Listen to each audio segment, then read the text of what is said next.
Hey everyone, welcome. Hold on one second. Let me check to see how we're doing on Facebook. Let me check. Let me refresh because we have a special guest today for a Facebook Live that I'm super, super excited about. Okay, let me double check it again. We should be live. And here we go. All right, let me change the setting because that's what I have to do. Edit the audience. Go to public. This is so exciting. Save. Okay, so we should be good there. And let's go back to StreamYard. Add Manny Cabo here. All right, so I just got us public on Facebook. Yay. I'm so excited. This is really, really cool. We're public. So welcome, everybody. Welcome to Life on Track, where this is all about helping you get into the driver's seat of your own life, not my life, not Manny Cabo's life, your own life, personally and professionally. I'm thrilled to have this man here. So let me get right into it. Let me read his bio because I don't want to leave anything out. This man is extraordinary. Okay, so every once in a while in the ever-competitive entertainment industry, a presence enters the scene that turns heads, open eyes and ears, touches hearts, and makes a lasting impact on everyone they encounter. Such is the case with the multifaceted, commercial rockin', arts-embracing, and award-winning singer, songwriter Manny Cabo. From his incredible four-chair turn on NBC's The Voice, and recently marrying his vocal prowess and breaking linguistic boundaries on NBC's Telemundo's La Voz, Cabo has been leaving his creative mark and vocal resonance on an international level and across multicultural boundaries. Whether he's singing, acting, photographing, or hosting, his compelling focus and his artistry shines through and always leaves his fans and clients wanting more. Welcome, Manny. Welcome to Life on Track. That's a lot of fanfare for a bald guy in a microphone at the end. You're fabulous. How are you, Erin? I'm good. I'm good. How are you doing? I'm even better now that you're here. I'm doing great. Yeah, it's great to see you. Brings back immediate memories from what? Almost not even yesterday. Has it been a week yet? Right? Yes, it's been. Yeah, right. It's been crazy. About. It'll be 2 weeks on Saturday. Yeah, it's insane. I'm still unpacking. Yeah, I'm still on my balcony meditating, looking at that full moon. It's insane. Me too. Right? I know. It was a great time with Practical Gallagher, and we're going to get into all of that. Yeah. And I want to see the comments also. So we have Judy here. Judy's also with Practical Gallagher, right. And she's saying hi. So let's say hey. Hi there. Hey.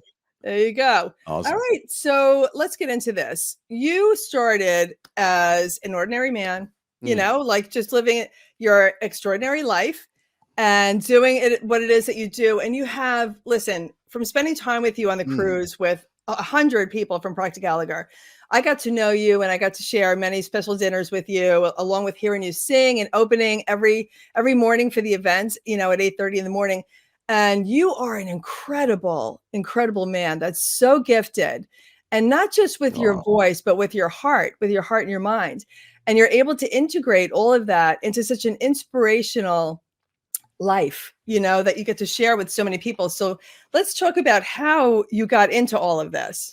Well, first of all, my disclaimer is I didn't pay you to say all that stuff as much as I would. You didn't have to. You didn't have to. I appreciate that. Listen, I'm just grateful to be able to do what I do, what I love to do, more importantly, on a daily basis. But as you alluded to, it wasn't always like that. So there has been, you know, ups and downs and transitions in my life, but ultimately led to where I am today, to the dinners that we had, whether it was, you know, dry chicken or sometimes the chicken would be perfect though.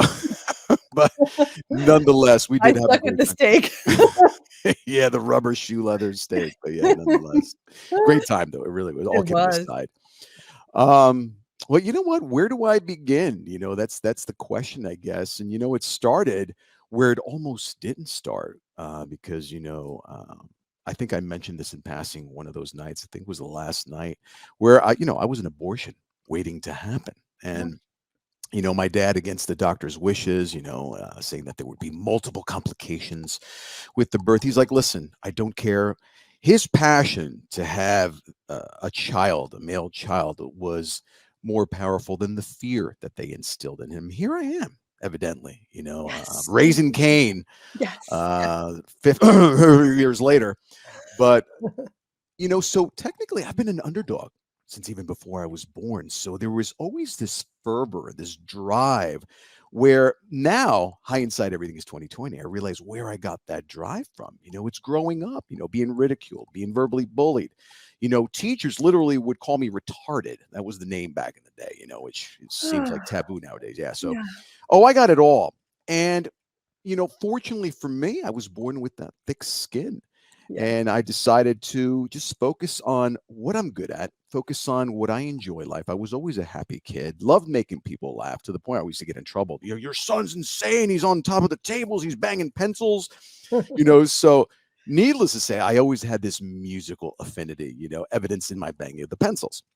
So it's pretty evident as the years elapsed, fortunately for my dad, introduced me to music at a young age, had a pretty hefty palette of music.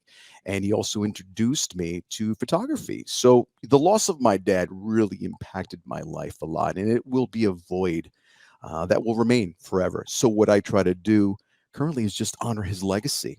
And now I vehemently delve into my creative process even deeper now and more passionately. But ironically, most people don't know that prior to this, I was an athlete. I got cut. I did the whole Michael Jordan thing. I got cut from my first 2 baseball teams. They thought I was terrible. They didn't even give me a chance. So I don't even know how they based that decision. And then the last year, I tried, came back. I said, you know what? I'm going to do this. We went to the state championship. I won MVP. I love it. Fast forward that 2 years later, and then I get recruited to go to one of the biggest schools here in New Jersey, and ended up getting full scholarships to tons of universities. And that's not to boast. That's just to show you the drive. Right. Yeah. And I went from no fans to 20 scouts with radar guns wanting to draft me to go pro. So, there were a lot of moments that I can look back now and be like, yeah, it makes sense why I enjoy uplifting people. I use my own anecdotes, my own personal situations to use that as example because, people relate to stories. Yeah. Big time. Yeah. And a confused mind, as I alluded to while we were on the trip, a confused mind will never, ever buy. Right. So I try to be very clear, very straightforward, walk in my own truth and explain to people, yeah, I've had tons of hardships, especially over the last 3 years, but you have to make a conscious, notice how I highlight the word conscious decision to focus and be grateful for the things that still remain. I haven't even got into Hurricane Ida and losing my entire livelihood, but that's just one of the big examples. I mentioned the loss of my dad. I could sit here and bellyache about, what I don't have this and I don't have that and I lost this, but that won't serve you. You have to let it hurt, but then let it go. That's a that's a tall order to do. And most people never arrive at that conclusion. It's processing. It's processing the feelings. And most people are not processing. They're numbing, or they're repressing, oppressing, holding it down. And it's so important. And I would love for you to speak to, hold on, my cousin's on here. Sure. James. Hi, Erin. It's your cousin James from Ireland. Hey, James. Hey. I love it. I love it.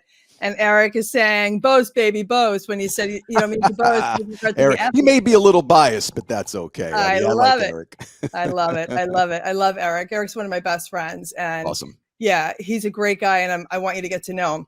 Awesome. So I want you to talk about how because I've watched you do it, and I watched you with networking and I love observing people. I've been a people watcher for my whole life. I just love watching what lights people up. And anyway, so how do you help people go from the self-doubt to the courage to the confidence? Because it's always first the courage then the confidence. And with your background, and like you said, you were the underdog, and you came from extraordinary beginnings, and you had the self-confidence, you didn't let self-doubt hold you back.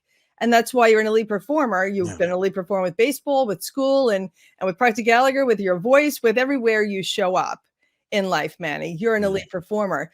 So how do you help people go from experiencing self-doubt, which I say is a dream crusher, to having the courage to then having the confidence? Well, here's the thing. You first have to disclose, there's an element of integrity that you have to really understand about yourself. I've had my insecurities. I still do. There's times where I'll go out on stage. We have sold out. We played, 28 plus sold out shows. I have my insecurities. Is my voice going to be there? Right? Right. Will people enjoy the presence of what I do? And you have to slam on the brakes sometimes. You have to quiet this guy because your brain can cure you or it will destroy you and envelop you in so much doubt and fear and skepticism. But I think where I start from, it put you in a situation, and I'll use you as an example, talking to you. If you were somebody who came up to me like, Manny, I'm having an arduous time here trying to make this transition. I don't know what to do. I come from a place of compassion. That's the first and foremost thing that I do. I shut up and I listen intently, not just hearing them, listening to them. Because as you know, in the retail world, in the business world, 99.9% of the time, people will answer the question and will tell you what they need. So you have to listen to the person's perspective issue before you could even start, analyzing a remedy, if you will. So compassion has always been something that I've worked on. Needless to say, I wasn't always as compassionate, evidenced by, my childhood. I always had a chip off the old shoulder. But as the years went by, I started to understand the necessity and how imperative it is to be compassionate to people. Because when you can relate to somebody's situation, now there's a level of trust that you're building. Yes. Yes. So that big T word is first and foremost on the list. Nobody's going to listen to you if they do not trust you. And listen, rings, tattoos, painted nails, it doesn't matter. You could share the stories and you listen to what their situation is. And believe me, you gradually build trust. I'm not saying it's going to happen overnight. Very rarely does that happen. Right. So you have to lay the foundation of why they want to pursue working with you. And when we were on the cruise, I knew that we would have 5 or 6 days.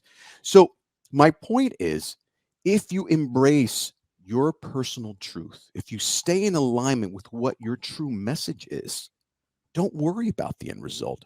They're going to understand who you truly are. Because when you're consistent and not making up stories, you ever find somebody you're like, how the hell does this person keep up with all these lies? Right. After a while, they're going to figure it out. Right. But if you're consistently walking in your truth, being like, wow, Manny's the real deal, or Erin's the real deal. Yeah. That's what I advocate all the time. Just be yourself, guys. I'm in an industry. Yes.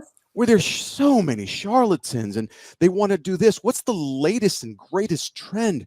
They want to follow that. No, you guys have got it all wrong. And I always use the example of being a musician. Might as well use the analogy with music. AC/DC, they've been around since forever. They never changed their format. Right. They never changed their structure, their attire. They rocked out and they're still 75 years old, but still playing the same 3 R&B chords. Nobody wants them to change. They're the #1 selling rock band of all time. Look at Mick Jagger. Mick Jagger's in like his 70s or 80s, and he's still bing bonging and dancing on one heel all over the dance floor. Yeah, it's nonsense. It really is. It's nonsense. So there's so many elements that I check off the list before I even remotely start making recommendations or counseling somebody in what to do. And like I said, that's the first one, is being compassionate. You got to show empathy because they're coming to you in a vulnerable state to begin with. I'm not going to be there. Well, no, you don't want to do that. Let me show you what you need. I'm not a car salesman. Right, that's a totally wrong approach to have. When people see me, I may look menacing. I'm 6'2", tattoos and stuff, but I love you. But I'm a teddy bear, right? But You're you got to know good me. Guy. Yes, Thank you. Yes. But you weren't even intimidated. Let me just say really quick. You were not intimidating even when I first met you, because your energy is so good.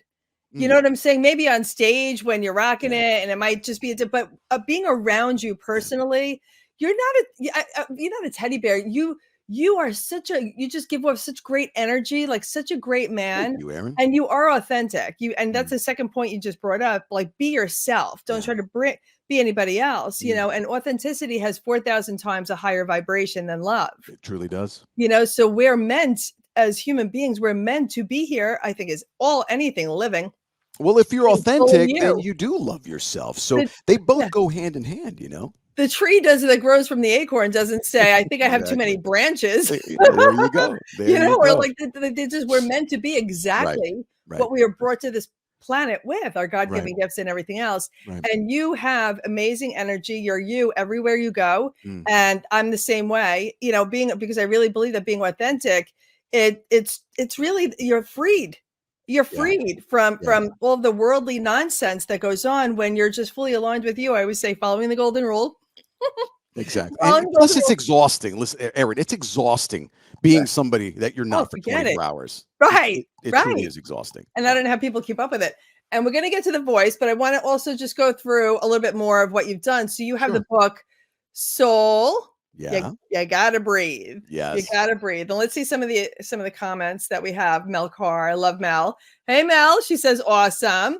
And let's see. Eric has a question. What's the best thing to do when you forget your line or speech? That's a great question. And I could surely address this one because it's happened to me. Don't lose your cool. Don't lose your cool. Smile. I'll give you a perfect example. I was on La Voz. It was the first time I was singing a Spanish song, a Spanish ballad. Look at me. Where am I going? Spanish ballad, right? And I forgot the lyrics. So what I did was I took the microphone and I paused and I showcased my partner who was singing. And I was like this. And then I look at the audience and smile like nothing was wrong. The problem is most people lose their cool. You know, you've heard the term, never let them see you sweat until I recompose myself, because what I've realized in studying and being an avid meditator for over 20 years, peace of mind will always get you grounded, will always bring you back. It's almost like that fishing rod where you're out of control and be like, well, Manny, hold on, slow up. I got you. Relax, and pull you back in, and, you know, and you get your scruples back. So that's always helped me. Just slow down, take a deep breath, smile, stay calm until you refocus and you regroup. And then you just transition back into where you were. It's actually more difficult than what it sounds like. Trust me, because there's a lot of emotions that are really fighting against each other at that particular moment when you realize, oh, can you curse here? I don't know. I'm just trying to really. I try to keep it G-rated. All right, keep it G-rated. You're like, oh. So, you know, but yeah, that's usually what I try to do. Just breathe. And hence, that's why I put so much focus on taking that breath, and why I titled the book Soul, You Got to Breathe. It's so important. And in most cases, I will tell you this, I will dare say that 85% of the time, that's the one thing, that's my go-to to get back. And just, well, it grounds you and it brings you back to the present moment, and everything happens in the present moment. Going back to, like, if something happens when you're on stage, you know, look at Beyonce. Beyonce falls on stage all the time. She just waits for her dancers to pick her back up again, and she keeps on going. She doesn't go, oh my God, what are they going to think? David Grohl fell down a whole flight of stairs in the middle of a sold-out stadium. You know what he did? He got back up. He goes, what the hell was that? The crowd went nuts. Listen, man, you have to embrace your vulnerability, and that takes a lot. That takes a lot to really embrace your insecurities, because guess what? It's like the movie 8 Mile when Eminem makes fun of himself. You disarm all competition. Like, where are they going to go now? You know, since you've outed yourself. And that's the beauty of it. People need to embrace that ideology. Go ahead. Yes, and don't be so self-conscious, and don't worry about what are people going to think, because the minute you start worrying about what other people are going to think, you lose your self-confidence, you 100%. Lose your self-esteem, you lose yourself, 100%. And then you're ripping your personal power out of your chest and handing it over to other people, and it's so not worth it. Don't do that. For everybody listening, don't do that. But Andrea says, from Practic Gallagher, says, love and miss you both. Andrea was on the cruise with us, and he's awesome. Eric says Mick Jagger, the Big Boggin says Slayster. My nickname is Slayster because I slay the day. I slay the day. But that's hilarious. And Bob Donnell, I love Bob. Good morning, Bob. Good morning. Good morning. All right, let's see. I feel the same way, Manny. Very welcoming. Awesome. Pedro says, right. Oh, you got so many comments coming in here. It's awesome. Eric, really quick. I love that. So you kidding me? I can do this all day. Eric says, another question, is this interview going to be done in Spanish too? He's joking. Bueno, yo no sé, depende de las preguntas que me vaya a hacer esta muchacha, yo no sé. So there you go. ¿Cómo se? I said I have no idea based on your questions. If they're in Spanish, I'll respond accordingly. That's all. Bob Donnell, well said. Don't say anything bad about Swift. Yeah, you know what? I don't. I listen. Taylor Swiftie is not my style of music, but I do respect her as an artist. Totally. I mean, come on, man. She's at a game.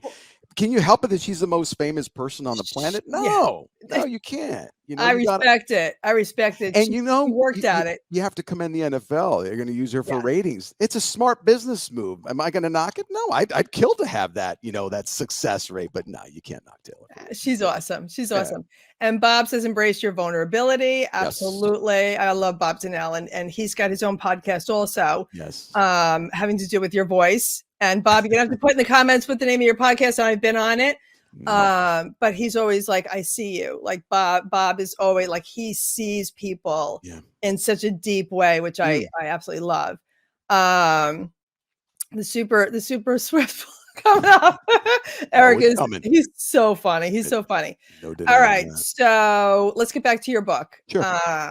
With my banners, and your book is Soul You Gotta Breathe. So let's get into what got you to write the book. And I know you have another book in mind that's coming out. I don't know if you want to talk about that yet, but let's talk about Soul You Gotta Breathe, and then we can get into the other one also. Soul is just, it's a fiction, and I love stories. You know, I'm always about stories. I mean, I'm a songwriter, so, you know, it's always about the story. And growing up and actually living in Nashville, writing songs with some amazing composers, you need to embrace a good story because that's the element of connection with someone. So Soul is essentially a story about an artist who went through some hardships. Her career, I don't want to give too much away because it's a beautiful story. And I'm very biased because in the characters, I sprinkle a little bit of me in every single character. All these little anecdotes and segments of the book reflect my personal demeanor in multiple situations of my life.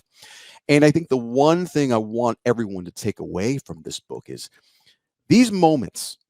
Okay, and I'm going to slow this down because this is extremely important. If there's one thing you take away from me in this interview is this. Everyone needs to embrace the contrast of life. Those situations where you feel nothing but despair and doubt and hesitation and fear and skepticism, pick an adjective.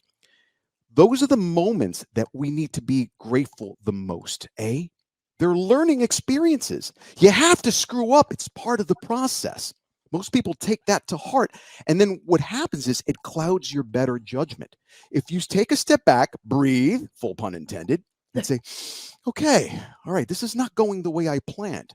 Instead of saying, my world is over, this sucks, just say, okay, well, what am I supposed to be learning from here? What am I supposed to be looking at? What sign? What message is this telling me? What am I doing wrong that I can improve? You see the difference? Yeah. You leverage that moment, and now your brain starts absorbing things differently. It's not coming from a place of despair. It's coming from a more resolution-oriented type of brainwave activity, right? Absolutely. So I want everyone to take away that those are the moments, those silver linings that are really enveloped in those trying times that you have to say, all right, something amazing is coming my way. And at the end of the story, there's a lot of resolution that comes from it. So I hope that serves as an impetus to go out and get the book. It's a really beautiful story. And I will say this, if you're a ballerina, if you're into dance, you're going to dig it. That's all I'm going to say. Ooh. Yeah. Ooh, okay. Yes. All right. That sounds exciting. I can't wait to read it. You know, I've wanted to read it ever since we were on the cruise. Yeah. And I've just been unpacking ever since. It's really easy reading too. It really, really is. Right. And the soul, you know, years ago, I coined the term on the cellular level as opposed to the cellular level. And when we're living that deep, you know, life gets to be fun. Sure. And with regard to the challenges, I always say embrace, acknowledge, celebrate, right? Embrace it. I love that. Acknowledge that it's there, because it always turns out to be a blessing. Life is either win or learn. It's not win or lose. It's win or learn. Yeah. Even if you lose a ball game, what did you learn from it? So the next time you get out there, you know, you do so much better. You know, people only lose when they quit, when they give up. You know, persistence is everything. Yeah. So I also want to touch a little bit about your relationship with your father. I'm going to get a little personal with you right now. So let me get rid of this.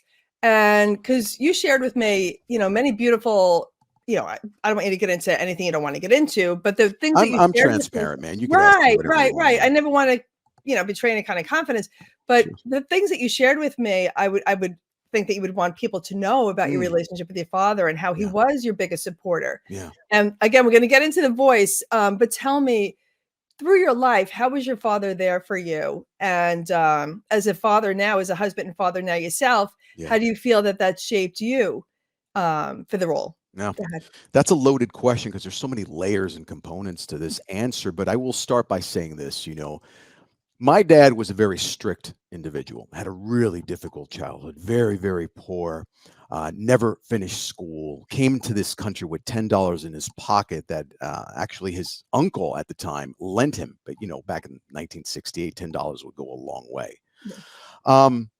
And my dad was the sole reason for my exposure into the arts and entertainment world, but he was strict, but he was very, very fair. And because of his childhood, he was a very fearful individual. Like, he was scared about a lot of things. I'm the total opposite. Let me tell you, my dad and I clashed, but that was the beautiful relationship that we have. We had this special dichotomy, and I didn't agree with him on all angles. But we always used to have healthy debates. Sure, sometimes they would get heated, but I understood and learned to appreciate opposing philosophies of life. And my dad never took risks, and I guess that's why I'm so bold with everything. I am fearless. I have driven to places that I never thought were possible. I have done things that I look back and be like, wow, I was insane. But here's the thing. That's my personality. I get to that cliff, that precipice of those difficult decisions, I jump. I grow my wings on the way down. I could care less. What's the worst thing that could happen? You fall, you scrape your knee, you break. You get up, you mend, you heal, you move on. Now, next time I go, well, that's probably not a good idea. I think I'm going to sidestep that option and work another one, And I always use the analogy of, Thomas Edison. Everyone used to criticize him. Oh, well, you failed 1,000+ times at making a light bulb. And no, he didn't. He came up with 1,000 ways of how to not build a light bulb until he figured it out. Right. So it's all a mindset and how you look at things. And my dad was very, very fearful about certain things. Sometimes my mom and then would argue, well, because of you, we didn't have this or we couldn't go there. And I acquired all that. I listened. Again, I listened. And I'm like, you know what? I understand my mom, but I also understand my dad. So I got both sides of the spectrum, and I was able to put together and this stew of options and marinate that and understand why they each had their own schools of thought. So respect definitely came from that. And I think because I'm so boisterous about my opinions and I stand really firm, if I truly believe something, it's heart-centered. It's not created. I'm not going with the status quo. No, if I truly believe that you're wrong, I will debate it, but I will be respectful. I will have my defensive posture, but I will respect yours as well. And I always come from the point where I learned this from my dad. He was very, very intelligent. Notwithstanding his lack of a school in general, but he was very curious. And I hated school. So I learned to become very learned in the things that I was truly passionate about. If it's something that I love, podcasting, being on stage, acting, rest assured, I will know everything there is to know. And if I don't know everything, I will find someone to teach me the things that I'm lacking. That's what I learned from my dad. That's why I said it's a very loaded question. And when I lost my dad, till this day, I brought him into the hospital one day, and 7 days later, he was gone. So there is this huge weight that I carry with me of regret. And that's one of the things that I loathe the most sometimes, because I teach don't have any regrets. Right. But I do. It's like, should I have taken him to the hospital? But here's the way I look at it. And this is another learning curve for everyone out there listening. You can't sit in those moments and entertain regret, because it will drive you insane. All I can say is I did the best I could under the set of circumstances, and I led with my heart. I wasn't influenced. I did what I felt was right in my heart. And that's the one thing that I can resort to find peace. And it's relative in everything that we do. If you make a mistake, if you feel regret, just know that you did the best that you could. That's it. It's not a right or wrong situation. Right. So can I share a little? Absolutely, please. This is your show. You can do whatever you want. I want to know for you, because my heart goes out to you. Yeah, thank you. This is our show. It's never just my show. It's our show. But for you, from Yeah. listening to what you just said, Mm, you did the best that you could, in the time at the yeah. time, and Yeah. that's all you could have done. If you could look at that as that was divine timing and Mm, divine order, mm, and that was what the divine wanted, mm, like you did everything that you could.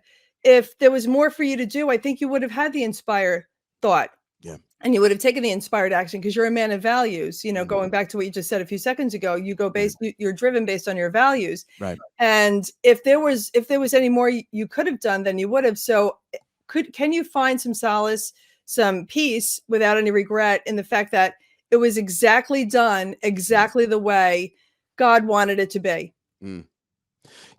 I would have to agree with you. I have my ambivalence sometimes of certain things and theologies and Catholicism and all that stuff. Right, call it whatever you want. The Yeah, experience, the I do, force, but whatever. I do understand what you're coming from. And there was a moment of divine timing where I felt at peace because I started to embrace the moment. And sometimes I've learned this the hard way. Sometimes the universe or God or whatever you want to call it will give you that cosmic two by four over the head and will make decisions for you that we're too afraid to make ourselves. And I've learned that the hard way. And I have to grace those moments. I'm like, listen, okay, I'll accept it. Again, going back to what I just alluded to, what am I going to learn from this situation? What am I going to learn from this moment? I'm solutions oriented. Yes. I will not dwell in the face of frustration. I will figure out why I'm feeling this way and then come up with a learned way to tackle it and then teach others how to combat it as well. That's the difference. I love that. I love that. My parents are always astounded at my level of non-worry, Mm. that I'm solution oriented. Like I might get thrown back on my heels and be like, "Oh my God, what just Yeah. happened?" It happened And today. I'm not going to lie. It happened today. I just caught myself. I'm like, I'm not going to get frustrated. I'm not going to get no, pissed. Yeah. you're not going to go down that rabbit hole. No. And I suggest that because everybody on the planet has a choice Mm. all day, every day, on how they're going to respond to Exactly. something. So we could either go down the Exactly. rabbit hole, like most people do on the planet, like we're groomed and conditioned to do. Like, oh Sure. my God, the sky is falling, and look to the outer world, for the answers and everything else. When really all the answers are within. You just quiet the mind Yeah. and wait for the solution, the ideas to come to you. And the solution is everything Yeah. is there's always a solution to everything. It So really is. worrying about something, Sharon Lecter is a friend, and she said, Erin, a couple of years ago, she said this one line, and I'll never forget it. And I say it all the time. She said to me, "Worrying is just a prayer for what we do not want." I remember you told me that. I was like, wow, that's Right? pretty deep. Right. Worrying is just a prayer for what we don't Yeah. want. So if we're in the present moment and we're in worry and concern and self-doubt and fear and all this kind of low vibe, Right. ripping your personal power out and giving it to the outer world to just go run amok with it, you have the choice of being solution oriented and Sure. quieting the mind and trusting that the ideas will come to you. But they're not going to come to you if you have your head between your knees. Yeah. You're not going to, they say when you're walking through hell, keep walking, right? Yeah. If you stop and you put your head between your knees, you're not going to get to 100%. the other side.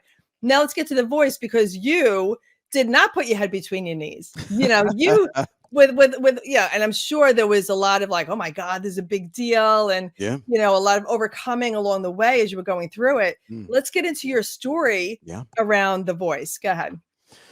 Well, oh my God, another loaded question. I got to tell you, you're pretty consistent with these, but Oh, I in a roll. nutshell, I didn't want to do the show. I made it on two previous shows. I was supposed to be on TV and other shows, but I didn't go because, again, I'm a man of integrity. I wasn't going to go fabricate a backstory for ratings. That's not who I am. So when The Voice came up, I had two family members, best friends that kind of, egged me on, did the application process. And when the producers approached me, like, well, what do you want to do? Like, why do you love these shows? Why do you want to be on here? I'm like, dude, I hate these shows. The only reason why I'm on here, I got two guys that are going to kick my ass if I don't go through with this, is what I'm saying. So, and again, it goes to show you, and I think I shared this again at the Proctor Gallagher event, it goes to show you how important being authentic is. Because I said that, it was so refreshing to the production team, because obviously when you're interviewing other candidates, like, oh my God, I want to be the best. This is just an amazing opportunity. I want to take care of my parents. You get the same scenarios. Nothing wrong with that. But when you Right. get somebody off the cuff that tells you, I can't stand these shows because of my personal values, I do things, I engage in things because I'm passionate about them. I don't worry about the end result, where this is going to go. I'm not worried about winning. And I'll get to why that is so important throughout this little anecdote. And they're like, thank you for being honest. They already knew I had talent because let's face it, they'll do research and find out about you. And usually they make you sing one song, 20 seconds. I sang 6 songs in Spanish, R&B, rock, a little bit of everything.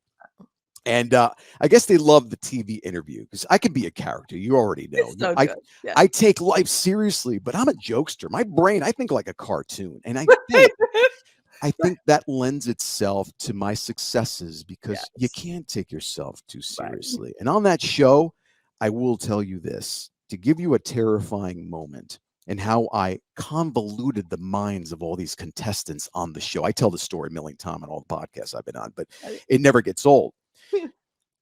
Terrifying. First of all, you already know like half the world's population would much rather die than do public speaking. Never mind that, singing in front of a sold out crowd, right? When you walk out, you're ready to go, which mind you, I was meditating. So the producer's like, Manny, you're the only kid I know who could sit and meditate before you got to go on in front of 14 million people. That's to show you my mentality. So you get out to the curtains and all you hear is this. You could hear your own footsteps. You could hear a pin drop. The room is full. There's got to be at least 900 people in their seats just staring at you. And then it gets better. You look to the right, there's 3 tiers of all industry professionals with their laptops and headphones like this, and they're all looking at you. You look to the left, another 3 tiers of TV personalities and producers and engineers looking at you. And if that weren't enough, you have the entire crowd staring at you in silence. And then the band is waiting for you, right? And yeah, so if that's not a stressful situation, I don't know what is. So you fast forward, because obviously you know what happened. The rest was history. I got a 4-chair turn. It's changed my life. And here I am with you talking about it. And I didn't even know the 4 chairs turned. Because if you notice in the video, all the lights, strobes are blaring at me. And they were off to the side. So I couldn't see that all 4 judges had turned. And this is what I'm going to talk about in my next book. I don't want to disclose too much, but that moment, that zone that we artists, that elite performers, whether you're Kobe Bryant or Michael Jordan or the Rolling Stones, to use Eric's, name, we're in the zone in that particular moment where everything just slows down, just like a special effect in the movie. You ever seen those moments where like they're running, all of a sudden, yes, everything freezes and they focus attention on the action that's transpiring at that moment. So I'm trying to teach that. And I found myself, and this is another point I'm trying to make, which was huge. The voice wasn't about me singing. It never was about singing. I realize that now. The show gave me my purpose to use my voice. Yes, granted, obviously. But I was supposed to use my voice to empower, to inspire, to educate, because every day I had 40 kids, 40 contestants and their parents in my hotel room, to the point where like, where the hell is everybody? They would be like, why are they in Manny's hotel room? What's going on up there? Wow. And I would educate these kids on living in the moment, embracing each other's talents, stop competing, and stop worrying about the 90 seconds that you're on stage. Because if you're focusing on that peak moment, the 3 weeks that you're here from time to time, it's going to pass you by. You're going to miss it, guys. You're already winners. We just beat 70,000 other contestants. You won. Be happy, be smiling. Now just live the journey and enjoy the journey. So the cool thing was when I left the show, and this is coming from the perspective of my roommate, James Dupree, who's a huge country star, by the way, and I've done multiple photo shoots for his album releases living in Nashville. He's like, you know what you taught us, Manny? And I can confirm this. He's like, when you left, you don't know, when you left, we had the production team crying. They were missing you. Oh. Yeah, and it hits me because James basically told me in a nutshell that you taught us that losing isn't losing, and it's okay, because the last words that I told everybody, I'm not going home, man. My chapter of this book is closed. I got to write another chapter, and I'm needed elsewhere. This was my journey. You guys have your own journeys, because at the end of the day, there's only going to be one person left standing. That's going to be the winner. We're all going to go home except for that winner. So what are you going to do? You're focusing on every single second waiting for you to go home, or you're going to say, I'm just going to enjoy this ride, do the best I can, and take it as far as I can go and learn from everybody. See, it's a mindset thing. I love People it. don't understand that. It's imperative. It's hugely important that no matter what we're tackling in life, take it as a journey. Embrace the suck. That's Right, essentially what right, you have to right. do. But our egos will not let us do that. Everything's got to be perfect. Everything's got to work in alignment with what my end results It want me to doesn't be. have to be that serious. It doesn't No. have to be that heavy. Stop. We're wasting so much time. Right, Life is easy. I hate to say it because right, now life is easy. We right, make it right. difficult for ourselves. I've I have done it. I have a question for you because I Yeah. love what you just Mm, said about you figured out your purpose. mm, So my question to you, because this is so important, you know how they say two right. most important days in your life, the day you were born and the day you found your purpose. Yeah. Was that literally the first day that you found out your purpose in life in general? Like before that, were you creating but not really understanding that you were creating with purpose? And that was your aha moment? It was, the moment I realized Wow. that they all left my hotel room, I'm like, wow, something just happened here. I'm not here to sing and perform. Even though I crushed it, and the best thing that could have Yeah. happened to me was my four-chair turn. And then we had the best rock battle on the history of the show, Keith and I, which we're still great fans. We just did a podcast together. So that was the best thing that can happen to you when I went home and I left people wanting more. And what Mm, also I try to teach people is it's not what people feel and it's not what they're saying when you're in front of them. It's how do people feel in your absence? What are they saying when you're not around? Are people defending you when you're not in that room with right. them?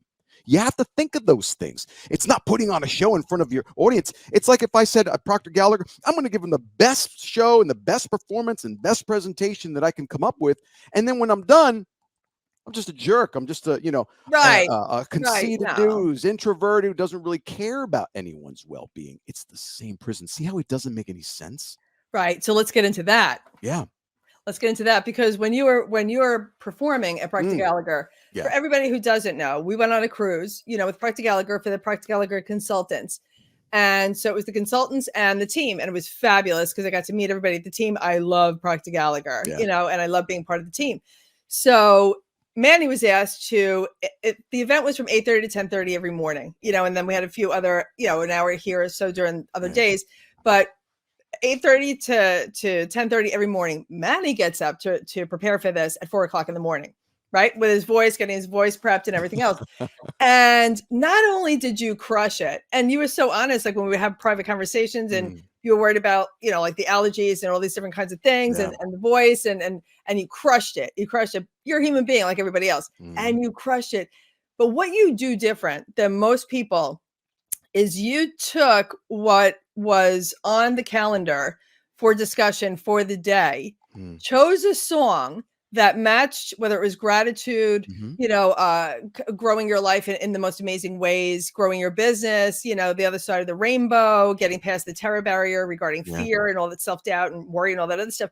And you chose the most gorgeous, brilliant songs to sing, but you spoke first about whether it was your personal experience, Mm, just a life experience from experience, that you've had.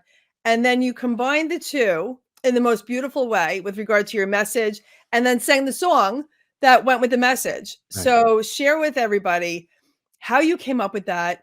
And also I want you to tell them like literally how you prepare for an 8:30 performance and what you do, but what inspires you to pick the songs and to speak about what you speak about because it was pure genius, and I'm so happy I got to witness it. Thank you. Wow, that's humbling words coming from you.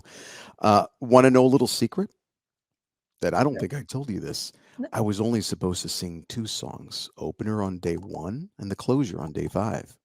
Ooh, So, yeah. So, wow! needless to say, I didn't plan on doing all those songs. This is the point I'm trying to make in addition to every other point that I I've love that it. I've highlighted. In life, right? You always have to be prepared to rock.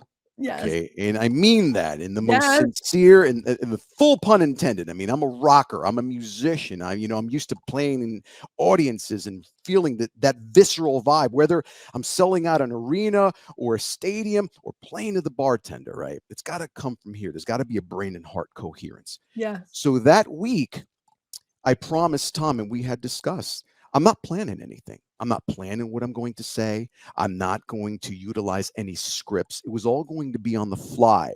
And how I picked the song per day was listening to conversations from people. Again, remember how I go back to listening, not just hearing, listening, because usually people will tell you what they need. People will tell you what solutions they want in their life. So every day, and I was like, let me cross my fingers. I hope I get enough conversations where I can come up with a topic, right? We talked about fear. We talked about gratitude. These are conversations that I had with all the consultants there. I'm like, that's a good topic. I wouldn't tell them that.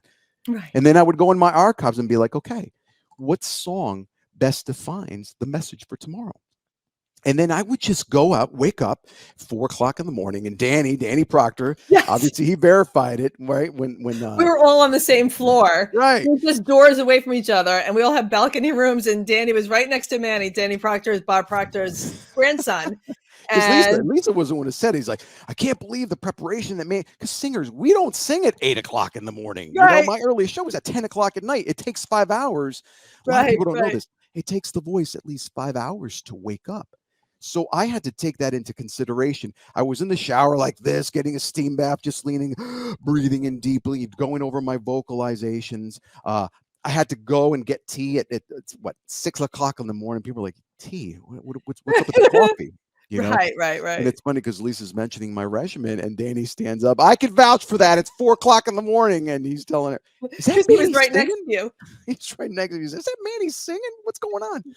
So yeah, there is an element, and I'm going to use this word because it's one of my favorite words. It's discipline. Okay. It's not about talent. It's not about me going up there and wowing the crowd. It's what I do behind the scenes when nobody's watching. Yeah. That's the key element. And I've always been adamant about telling people you have to do the work. You have to put in the reps, because that's the work that's going to be showcased when you're in front of everybody. And the difference between an elite performer and an average performer, right? Right. And I also use this analogy. It's very, very important that people understand, especially those listening today. An amateur, okay, and that encompasses a wide range of, categories. An amateur will do things until he gets it right. A professional and elite performer will do things until he can never get it wrong. Right. Okay, so you need to understand the depth of that comment. So that week, I just put together some stuff from the heart, and I said, you know what? This is going to be great. You look in the mirror. That's my ritual for those of you guys that think I'm crazy. I love you. We're going to crush this. You are the best at what you do, and you're going to inspire and empower everyone in that room with your voice. Okay, so I get into that mindset, and then I just let it flow, because I've had so many experiences, and that's the thing that we need to realize individually. We all have our amazing stories. Don't run from those stories, because you're going to touch someone else's heart or mind or give them the impetus to drive. You don't realize how much you know until you start talking about, man, I've done a lot in my life that I could serve people with my words. So those stories that I shared on an individual basis were my life. That's how I related to everybody in the room. And it doesn't matter what age you are, because those that haven't experienced it yet, at least now they have a guide. Those that have experienced it, now there's an element of empathy. It's a win-win situation. Then you couple that with a specific song that, yes, I had to take the time out and do some due diligence to match those songs with the content that I was speaking about that day. Yeah. It's a recipe for success. Well, you definitely succeeded, because everybody in that room, I mean, at the end, they literally gave you a standing ovation. You couldn't, they would clap, like, oh my God, it's amazing, it's amazing, like every single morning. And to get a whole bunch of people clapping that hard at 10:30 in the morning, you were absolutely amazing. And then at the end, you got the standing ovation, and it was just in this beautiful room on this beautiful ship with a beautiful cruise. And I was sick. Remember those 3 days I was sick. So that's more stress added to my plate. But you just have to trust, man. You got to let go of the wheel and anticipate things will work out. That's right. Yeah. And that's also why it's good to have people around you that support you. Yeah. Like you and I did a lot of talking during the cruise. And if you were concerned about your voice because you were sick and you didn't realize you were going to be doing all these openings and everything else, I love supporting you. Like, I love being like, you got this. And, like, because you're just such a good guy. You're incredibly talented. Thank you. And, you guys were awesome. You really were. All you guys. Absolutely. I love that whole team. I love the whole group. And you're an inspiration for anybody that's sitting back going like, I don't know if I could do it, because I got this going on, I got that going on. Because you're so honest and because you're so authentic, you're just honest, and that breeds trust. Yeah. Right. So you're a great example for anybody that's like, should I say I'm not quite feeling right now? Should I share that I'm a little nervous? And I say absolutely, because then you have people like you and I that will surround you and say, you've got this. Yeah. Like, and go for it. Moreover, to add to that, once you embrace and once you confront that fear, you know what you do? You disarm it. Yes. You're like, okay, I'm scared. Now what? Now it has no power over you. You've embraced it. You've accepted it. Now let's come up with a way to offset that. You see, there is that power in facing your fear. If you're scared, you do it anyway. Yes. If you're scared, you do it anyway. And that gives you more to celebrate. Yes. It gives you more to celebrate. I came up with this, and everybody knows I had cancer in 1991, 2.5 years of chemo and radiation, facing fears left, right, and sideways, becoming fully aligned with who I truly am, happening rapidly, like with what was going on. But I came up with a slogan, if you will. I came up with a quote of my own, because I was reading so many personal development books, and I came up with a quote of my own, and it said, celebrate life and you'll have a life worth celebrating. Love it. Celebrate life and you'll have a life worth celebrating. So many people are focused on what's wrong with the world, what's wrong with their life, and they're not taking the time to celebrate the small wins. Right. They'll celebrate big wins, but take the time to celebrate the journey, like what you said in the very beginning so beautifully. Celebrate the journey. Don't just wait for the destination to hit. Celebrate it for 5 minutes and then start all over again. Life doesn't have to be that heavy. They don't have to be the big celebration. Little things. Here's my to-do list. Every little thing I check off, I'm like, yes. It's really simple to do, man. You start building that momentum. It's a psychological thing. And again, it lends itself to a more positive mindset. But go ahead, not to interject, because I love what you were saying. And I love what you're saying. So I could talk to you all day long, but everything is mindset. And the body is the instrument of the mind. You know what I mean? Ma'am. So if you're thinking about negative things, and Bob Proctor and Sandy Gallagher talk about this all the time. And so many of the greats, if your mind is not at ease, then your body will go into disease, and disease. And that's where so many diseases stem from, the thoughts that we're thinking over and over and over and over and over again, where we can reprogram that through autosuggestion, through repetition and elite level coaching, we can. So you want to do that. And you're one of our elite performers with Proctor Gallagher, and you are amazing in Riding the Dragon. And I remember when you said, that you jump and grow wings on the way down. And I was talking to Karen Sawyer, who's part of she leads the discovery team. Again, I just love everybody. I love everybody. And I was on the phone with Karen a little while ago, and she said two of her favorite quotes from around that time was yours, where it was, I jumped and grew wings on the way down. And when she was doing her discovery call with me, she said, why do you think you like, helping people get past self-doubt and get past the fear? And I was like, well, I kind of like sticking my thumb in the eye of evil. She's like, Erin, that quote. That's a little sinister, right? I get it. Well, to me, self-doubt and worry and fear, like that's all. It's just, to me, it's evil. It's like, it's an illusion, negatively driven. It really is. It's negatively driven. It's not within our divine, purpose and our hidden power. We have so much hidden power that you brought up the conversation before, and I want to get to your podcast and then your how to connect with you. But you brought up earlier about the compete versus compete. I mean, compete versus create. Yeah. And I love that conversation, because when we're competing and we're trying to be the best and make everybody feel smaller, that's so low vibe. That's so, like, you need the most personal development if that's going on. There's healthy competition, like in sports and stuff like that. But if you're in a workplace or in a relationship or a family or whatever, where you're competing to be better than everybody and you're putting people down to rise yourself up, you're not going to get far. You're going to spin around and go sideways. And I want you to add to this. I say that everybody, and not just because I learned so much from the greats for the last 30 years. I've been teaching this stuff. But when I go into corporations and teach leadership in corporations and with all regard to all this stuff. But when you understand that you have your lane, and within your lane, it's abundant. You have everything that you were born into this world with the hidden power, the power of source energy and within you. Everybody's got this to tap into. but everything is in your lane, an abundance of everything, of health, of wealth, of everything. Sure. It's when we start to conform and capitulate and give away that hidden power, that personal power that we have, and we start to compete and think somebody else might be better than us, as opposed to allowing everybody to show up to the table as the best version of them, Sure. knowing that we all have our own gifts, that we're born on this planet to live out, hence our purpose. I'd love for you to elaborate on that.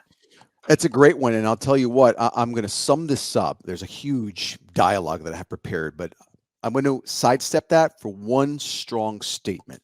Okay. If you're focused on you, if you're focused on competing, you're coming from a place of ego. If you're focusing on the audience, if you're focusing on the power of servicing whatever audience, then you're coming from a place of honesty and true. And that in itself will dictate the end results. That's why I never compete, because it's too egocentric. You want to compete against yourselves and better yourselves to serve a greater community. That's a different story. You see the difference? Yes. But if you're solely focused on that end result of you holding that trophy, there's nothing wrong with that. You do that in private. But when you're doing it for the purposes of massive gains for people, coming from a place of service, servitude, to use that word, which I love. Yeah. You're going to make so many more friends. You're going to be so much more successful. And then you'll soon realize, wow, they do go hand in hand, but it's so much more grateful when you could see those light bulb moments going on. I'm going to share this personal ideology with me. I realized that over the last, 2 months, going on tour with the Wizards in the past 3 years. And like I said, I've sold out stadiums. This isn't to boast. You'll understand my point. Yeah, totally. And I've performed in so many incredible venues that, again, I'm beyond grateful. But I always felt incomplete. There was always something missing. And I'm like, damn it. I'm doing what 98.9% of the musicians around the world never get to do. They never get to go on tour buses. They never get to sell out venues. They never get to play with celebrity artists. I'm doing all those three. Why am I so ungrateful? Had nothing to do with that.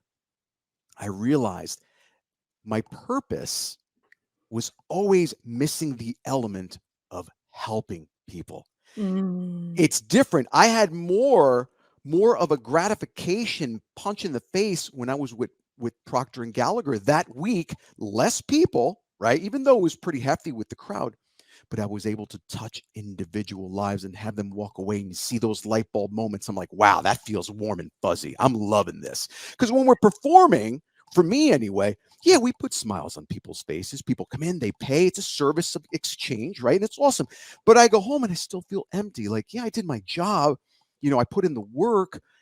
And how do they feel though? Did I inspire them? Did I make them feel good? Were they happy? Did it catapult them into a new desire to go better their lives? You see that? Yeah. With Procter Gallagher and doing what I'm doing now, more of a consulting, and I've done that privately with students, but it's a different vibe. Now I get to affect people's personal lives, and I could see that evolution of progress. And that in itself provides the impetus for me to delve deeper into using my voice for the masses. See, so love it. It's just really difficult to come from a place of greed and avarice and ego when you're so focused on improving people's lives. Right. It makes perfect sense to you. You get it, right? Absolutely. But a lot of people don't. Yeah. Well, we're very similar with regard to wanting to have impact with people's lives and value driven. And we're very, very similar in a lot of ways. And I know you have a podcast. Yeah. That I want people to check out also, Mojo for Musicians. Yes. And you get to share your voice even more with that. I do. So tell us about the podcast and tell us how people can get in touch with you also. Absolutely. Well, that podcast derived from, the whole pandemic. Our careers as artists, musicians, entertainers, it came to a screeching halt, but I still had a message. I still had a voice. So I created that podcast so I could still continue helping my ecosystem of artists globally. And it turned out to be a top 1%, top 100 iTunes podcast. Because again, it came from a place of service. What can I impart with respect to knowledge to my community that will help them bypass all the hardships. You want to go through hardships, but if I can help you avoid some of them, and so you can focus on other Make a little bit hardships, less. Yeah. right? A little shorter. Then I've done my job. And it just flourished into something beautiful where I managed to interview, oh my God, Super Bowl champions, Tyrone Poole, CEOs, best-selling author, world record holders, Grammy, Emmy award-winning actors and celebrities. But here's the thing, I decline a lot of guests on there because it has to be, and again, this is about authenticity, and it has to align with my message of the show. I'm not going to chase clout. I'm not going to, not that I'm knocking Jay Shetty, all these people. After a while, you're just getting guests on there to, for ratings and for, I'm not about that. Right. Your impact. I don't care how famous you are. Is your message, is your story going to be in alignment with the message of empowering, inspiring, educating a specific ecosystem of people around the world? Then I want you on my show. And in most cases, I will make an exception. Like I just had Stephen, one of the top celebrity tattoo artists in the world. I've been after him for a while. And I was his first podcast. But why I was so intrigued, obviously, I've got tons of tattoos, but his particular style fascinates me, and he incorporates multiple genres of art. And I love to delve into the brain of these people because as an elite tattoo artist, it's an elite performer. We all have that place that we go. I want to get those places of intrigue that have a lot to offer my community. See what I'm saying? So I will go outside and paint outside the line sometimes to get the guests, but it has to be in alignment with my personal message. And again, you have to have a specific truth, and your life becomes that much easier when you know what your truth is. Absolutely. Absolutely. Yeah. So I love the podcast. I may be a little biased, but I engage in some really cool, heartfelt dialogue with some incredibly talented individuals around the world. Making the world a better place. And it's like playing in the sandbox with the universe, really. Like when we do what we do, when you love what you do, I love what I do, you love what you do, Exactly. I've been a life coach and business strategist for over 30 years. And now as a success advisor with Procter Gallagher, and you and I are authors and speakers, and we love what we do. And like you said, we're all about impacting the lives of others for the highest good of all concerned, to make the world a better place, and value driven. When you're living in the world fully as you, on the golden rule, I say it all the time, life just gets to be fun. Yeah. Like I feel like every day I literally live playing in the sandbox with the universe. Yeah. Because it's fun. So how can people reach out to you? How can they get in touch with you? Yeah, everything and anything that has to do with the world of Manny Cabo and all, my multifaceted world of creations is mannycabo.com. All my social media handles there. You read about my book, all my photo shoots, everything. And I mean, everything is on there. So please don't hesitate to reach out. Anything that I can do to help or offer advice or a different perspective, perhaps, I'm always there to serve. I love it. All right. So everybody listening, you can go to mannycabo.com. And if you want to email him, it's info@mannycabo.com. Do I have that right? You do. Fabulous. Fabulous.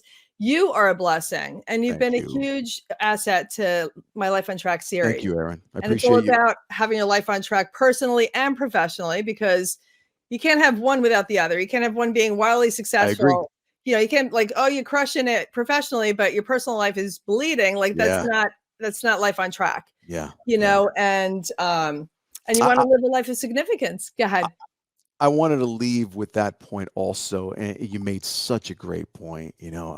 There's got to be a certain level. I don't like using this word because there's a lot of negative connotation to it, but there has to be a certain degree of balance in your life. Yeah. So focus on what's important, your health, your mental health, your relationships, things that for me are common sense, but unfortunately it's not common practice in today's society. And if there's one thing I could have changed 30 years ago, get rid of the ego, put it in your pocket, and just enjoy your life and learn as much as you can. Yeah, granted, I had a chip off my shoulders because everything I've endured, but that's the one thing I would have changed, and that would have certainly part of your journey. It's part of your journey. Yeah, it's part of what made you. Yeah. If everything was perfect for us as children and teenagers and everything, nobody gets to 18 unscathed. Everybody has a story. But it's all part of what makes us who we are. Right. You know what I mean? The whole package. Yeah. It's, Esther Hicks, Abraham always says it's always happening for us. Everything is happening for us. The good, the bad, the ugly, the indifferent. Like it's always happening for us. Yeah. So no regrets. You know, None. it's live and No. live and learn, you know, and we just keep living, like smiling. You have a gorgeous smile. And you have the successful business, you have the successful family, you know, you're crushing it personally and professionally, and you're a great example of what it is to have your life on track. I'm just doing the best. I'm no different than you, Erin, or everyone in this, you know, I in the know. session listening. I'm fortunate to do what I love, and thank you for allowing me to use this platform of yours. It's amazing to share my stories and journeys with your listeners, man. I love it. I love it. And I'm sure they did too. We had a lot of amazing comments, you know, Awesome. as you were speaking. So thank you so much. You're very And welcome. thank you. And I look forward to seeing you again. Yes, You you know, will. seeing you again Yes, you will. soon, even if it's on Zoom with the Practice Gallagher, you know, with the meetings that we have. And Yeah. for anybody looking to, you know, find out more about Practice Gallagher and their coaching programs, you know, reach out to me. You can go to erinlay.com. You could DM me here. I'm going to be 58 next month. I'm like DM, you know, message, whatever it's called. DM me here, you know, and just ask me about we have amazing coaching programs. One of the biggest, most influential coaching companies on the planet. And, you know, with Bob Proctor and Sandy Gallagher, and now Sandy Gallagher is at the helm, and she is amazing. I would say the king and queen of human potential. Yeah, she's So, great. and I love having you as part of the team as well. You're a I'm going blessing. to be doing some photo shoots. I just spoke to Sandy. I'm going to keep that a secret, though. I think Yes. you guys are going to be really happy when we show you what we're working on. It's going to be nice. I'm telling you, the company's just growing and growing, Yeah. growing in the most amazing, beautiful ways. Yes. Again, having impact in every country in the world. Yeah. You know, it's all a blessing. It's all a blessing. Well, thank you again, Manny Cabo. Thank you so much. For being a guest on Life on Track. And again, for those of you, you can reach out to me at erinlay.com. You can DM me here. Thank you so much for participating, because you guys are also a huge asset to the show. And until next time, I love you guys, and always remember to live onward and upward. Always. Thanks, Erin. Okay. Bye.